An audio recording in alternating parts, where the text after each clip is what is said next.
Aujourd'hui, nous nous embarquerons dans l'une des narrations les plus passionnantes de la Bible, la vie de David. Depuis ses jours tranquilles à garder les moutons dans les verts de champs de Bethléem, David a affronté des batailles épiques, des trahisons douloureuses et de profondes chutes qui ont failli détruire son règne. Il n'a pas seulement vaincu des géants sur le champ de bataille, mais a également affronté des ennemis internes, comme le roi Saül lui-même et sa trahison dévastatrice. De plus, David a dû faire face à de graves erreurs personnelles, y compris son péché avec Bethsabée, qui a apporté des conséquences douloureuses à sa famille et à son royaume. Cependant, c'est à travers ces moments d'adversité que la foi inébranlable de David en Dieu a transformé sa vie. Son courage, son repentir et sa rédemption ont servi de piliers soutenant son caractère et son leadership. Dans cette vidéo, nous dévoilerons les épisodes les plus significatifs de la vie de David, ses triomphes inspirants, ses faiblesses humaines, et comment, malgré tout, il a été reconnu comme un homme selon le cœur de Dieu. Êtes-vous prêts à découvrir l'histoire extraordinaire du berger devenu roi et qui a transformé le destin d'une nation? Rejoignez-nous dans ce voyage alors que nous explorons comment la foi de David, ses décisions et sa relation avec Dieu ont changé le cours de l'histoire. Et si ce contenu résonne avec vous, n'oubliez pas de vous abonner pour plus d'histoires inspirantes. À Bethléem, un petit village entouré de collines verdoyantes et de champs ouverts, vivait une famille humble dirigée par Jessé. Le Benjamin, David, était un jeune homme au physique simple, mais avec un cœur plein de rêves et un amour profond pour Dieu. Il passait ses journées à garder le troupeau de moutons de son père, traversant collines et vallées, toujours attentif aux dangers qui rôdaient autour de ces animaux. Lors de nuits étoilées, tandis que le vent froid soufflait, à travers les montagnes, David jouait souvent de son harpe, louant le Seigneur. Il avait appris, dans les champs solitaires, à faire confiance à Dieu pour le protéger des lions et des ours qui attaquaient fréquemment ses moutons. Chaque bataille contre ses prédateurs renforçait sa foi et son courage. Il savait que, même dans ses moments les plus solitaires, Dieu était avec lui. Pendant ce temps, sur le trône d'Israël, le roi Saül désobéissait à Dieu et perdait sa faveur divine. Dieu décida alors de lever un nouveau roi, un homme selon son cœur.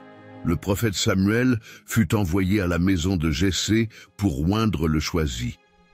À son arrivée, Samuel rencontra les frères aînés de David, des hommes forts et de bonne apparence. Cependant, Dieu déclara: « L'Éternel ne regarde pas comme l'homme.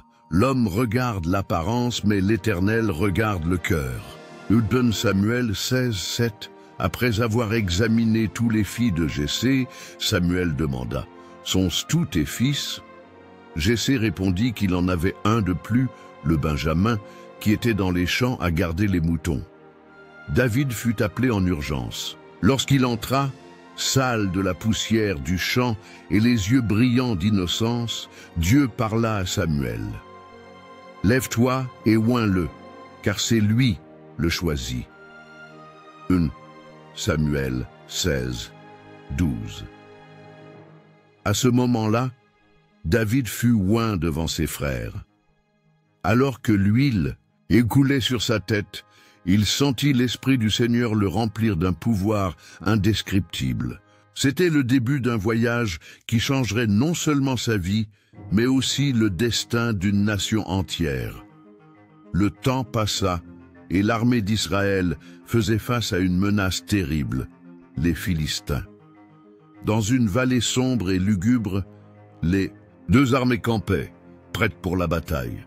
Cependant, parmi les Philistins se trouvait un guerrier qui faisait trembler même les soldats les plus courageux d'Israël. Goliath, un géant de près de 3 mètres de hauteur, avec une armure étincelante et une lance si lourde qu'elle semblait impossible à porter. Pendant 40 jours, Goliath défiait les Israélites. se moquant de Dieu et de son peuple.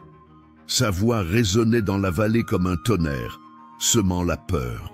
Même le roi Saül, avec toute son expérience en bataille, n'osait l'affronter.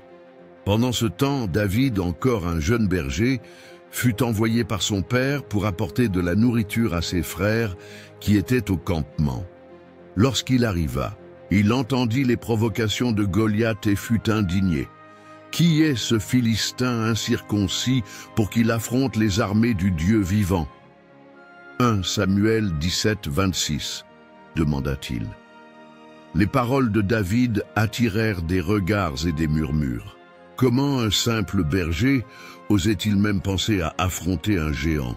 Beaucoup se moquèrent de lui, y compris ses propres frères. Mais David ne se laissa pas abattre. Il fut amené devant le roi Saül et déclara « L'Éternel, qui m'a délivré des griffes du lion et de l'ours, me délivrera des mains de ce Philistin. » 1 Samuel 17, 37. Avec une fronde, 5 pierres lisses et une foi inébranlable, David descendit sur le champ de bataille. Goliath rit en le voyant. « Suis-je un chien pour que tu viennes à moi avec des bâtons ?» 1 Samuel 17, 43. Mais David répondit avec courage. « Tu viens contre moi avec une épée, une lance et un javelot, mais je viens contre toi au nom de l'Éternel des armées. » 1 Samuel 17, 45. D'un seul mouvement, David lança une pierre qui frappa le front de Goliath, le renversant. L'armée philistine, stupéfaite, s'enfuit en désespoir. Le jeune berger avait vaincu le géant, mais cette victoire ne marquerait que le début d'un voyage encore plus difficile. Mais avant de continuer, nous sollicitons votre collaboration.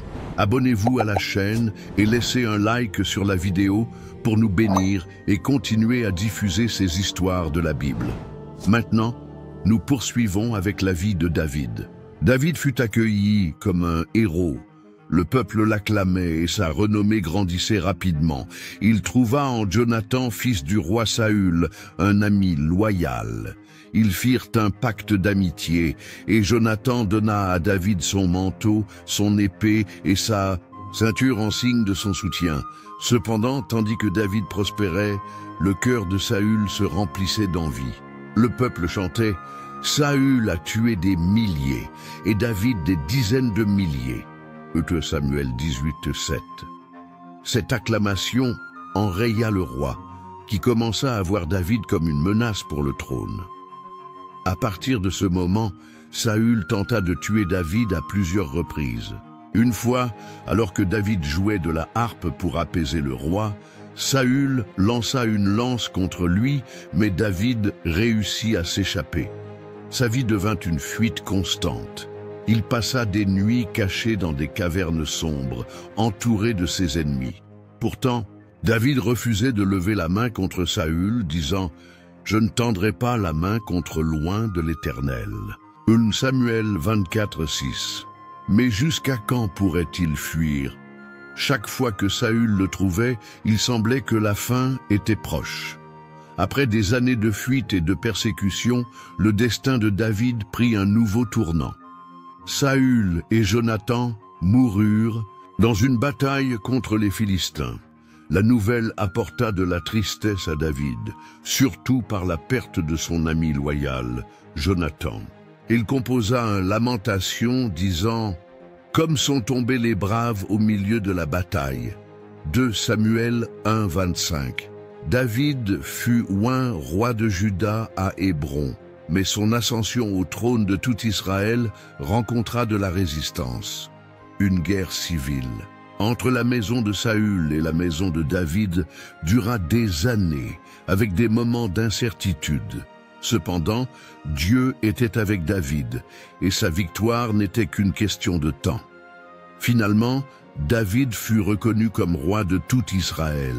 Il conquit Jérusalem et l'établit comme capitale, apportant l'arche de l'Alliance dans la ville lors d'une grande célébration. Il dansa devant le Seigneur de tout son être, montrant sa profonde joie et sa gratitude. Grand est l'Éternel, et digne de toute louange. Psaume 145, 3. déclara-t-il. Mais David voulait faire plus. Il désirait construire un temple pour le Seigneur. Cependant, Dieu dit que cette tâche serait accomplie par son fils, non par lui. Néanmoins, Dieu promit à David, « Ta maison et ton royaume seront établis pour toujours devant moi. » 2 Samuel 7, 16. Au sommet de son règne, David fit face à l'une de ses plus grandes chutes. Une nuit tranquille, alors qu'il se promenait sur la terrasse de son palais, il vit Bethsabée, femme d'Uri, prendre un bain. Consumé par le désir, il la fit venir au palais et commit l'adultère. Lorsque Bethsabée tomba enceinte, David tenta de dissimuler son péché. Mais Uri, un homme honorable, refusa de participer au plan de David. Désespéré, David ordonna qu'Uri soit placé en première ligne de bataille, où il fut tué. L'Éternel envoya le prophète Nathan pour confronter David. Nathan lui raconta une parabole sur un homme riche qui avait volé la seule brebis d'un homme pauvre. David, indigné, déclara que l'homme riche méritait de mourir. Alors Nathan dit, « Tuez cet homme. » 2 Samuel 12, 7. La conscience de David pesa sur lui et il déclara, « J'ai péché contre l'Éternel. » 2 Samuel 12, 13. Malgré le repentir sincère de David, les conséquences furent dévastatrices. Le fils de Bethsabée mourut et des conflits commencèrent à surgir au sein de sa famille. Mais David trouva le pardon en Dieu et plus tard, lui et Bethsabée eurent un autre fils, Salomon. La tragédie continua dans la vie de David lorsque son propre fils, Absalom, se rebella contre lui. Absalom était charismatique et conquit le cœur du peuple, se proclamant roi à Hébron. Pour éviter une confrontation directe, David s'enfuit de Jérusalem, laissant derrière lui tout ce qu'il avait construit. Alors qu'il traversait la vallée du Jourdain, David pleurait, ressentant le poids de la trahison de son propre fils. La bataille entre ses partisans et ceux d'Absalom était inévitable. Pendant le combat, Absalom se retrouva coincé par les cheveux dans un arbre. Malgré les ordres de David de l'épargner, Joab, le commandant, tua Absalom. Lorsque la nouvelle arriva à David, son cœur se brisa. « Absalom, mon fils, oh que j'aurais voulu mourir à ta place !» 2 Samuel 18, 33. Sa douleur était insupportable. Comment un roi pouvait-il continuer à diriger alors que son cœur était brisé? Malgré tant de tragédies, David resta fidèle au Seigneur. Il passa ses dernières années à préparer Salomon pour lui succéder et à organiser les ressources pour la construction du temple. Dans ses dernières paroles, il conseilla « Sois fort et courageux et accomplis ce que l'Éternel, ton Dieu, exige. » 1 Roi 2, 2, 3. David écrivit des psaumes qui inspirent encore aujourd'hui des millions de personnes. Son plus grand héritage, cependant, fut la promesse que le Messie viendrait de sa lignée. Comme il est écrit, « J'ai trouvé David, fils de Jessé, un homme selon mon cœur. » Acte 13, 22. Et ainsi, l'histoire de David nous enseigne que Dieu utilise même les faiblesses humaines pour accomplir ses desseins.